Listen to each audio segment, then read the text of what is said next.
Paint peeling and flaking on some S and T trucks built in Shreveport, Louisiana may be encountered in the upcoming months.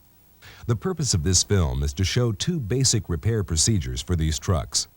The procedure choice will depend on the severity of the paint peeling condition. For this film, we're using a 1988 S pickup truck with metallic gray paint, color code 90, Fisher W code 8798. The paint condition experienced by this truck is one of spotty peeling. As one can see, the truck is experiencing the peeling condition on the hood, roof, right upper fender, left upper fender, front bumper filler panel, and is also showing signs of future paint peeling on the upper part of the driver's side door.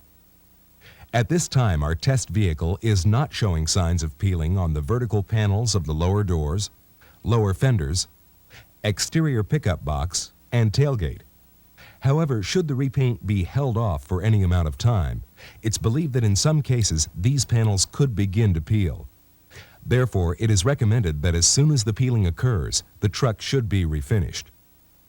Before beginning any procedures on the truck, a preliminary decision should be made as to how much of the truck will be refinished.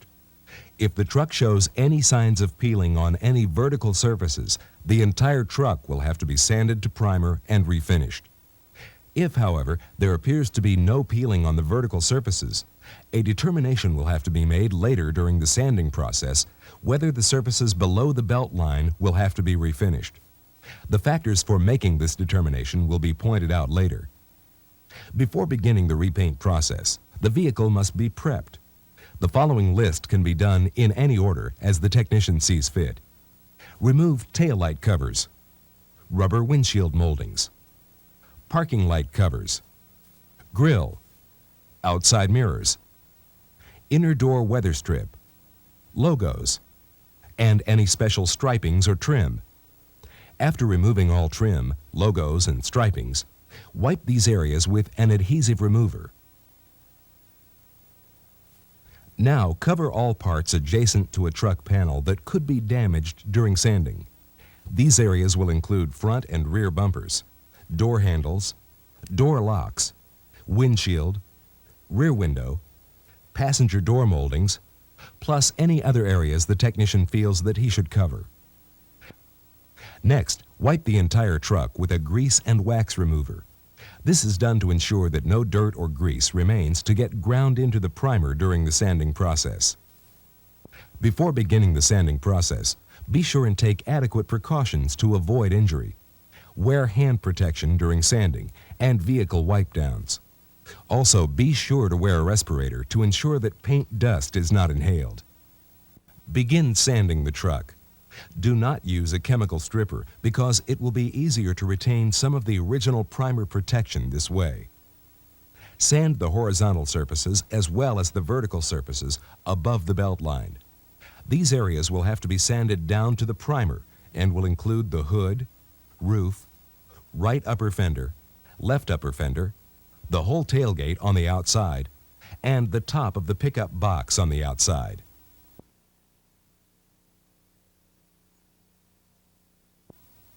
Once the sanding to primer is complete, begin scuff sanding the rest of the truck below the belt line. If the paint flakes off, or if the technician notices that the paint is coming off as easy as it did on the hood or roof, then the whole truck will have to be sanded to primer, same as it was above the belt line.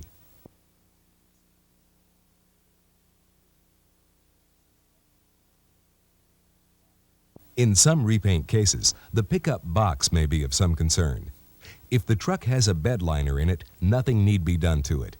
However, if the truck does not have a bed liner, be sure and test the bed interior the same way as the areas below the belt line on the exterior, and then redo accordingly.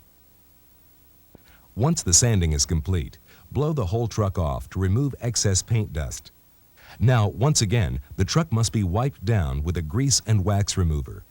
Next, prepare the truck for the painting process by masking off all windows, including moldings, engine compartment, grille area, rear taillight areas, and all other areas previously covered for the sanding process. Place the vehicle in a painting booth for the repaint process. Cover tires and then quickly wipe the vehicle down while blowing it off with compressed air to remove shop dust.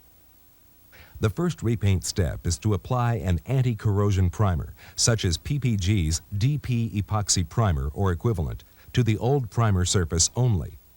This means that if the area above the belt line is the only sanded area, then apply the anti-corrosion primer to it only.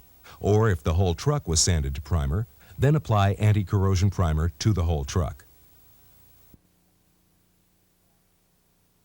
The second step is to apply a two-component primer surfacer, such as PPG's K200 acrylic urethane primer surfacer or equivalent, to the anti-corrosion primer only. Apply 2 or 3 wet coats and allow it to dry per directions before sanding. Remove the truck from the booth. All primed surfaces should be sanded with 400 to 600 grit paper. After sanding is complete, wash the vehicle and dry it off. Re-clean with a grease and wax remover. This will remove any contamination or sanding residue.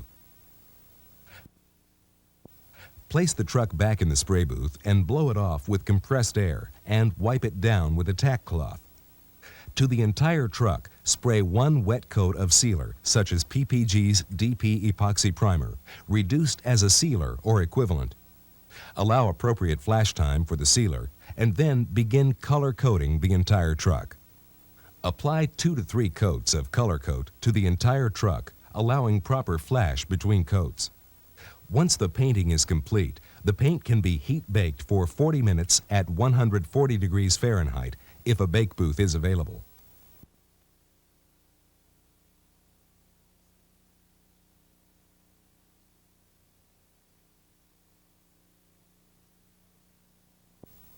Once the paint is dried, remove all paper and tape and replace all previously removed parts of the truck. All that remains is to clean the truck and return it to the customer.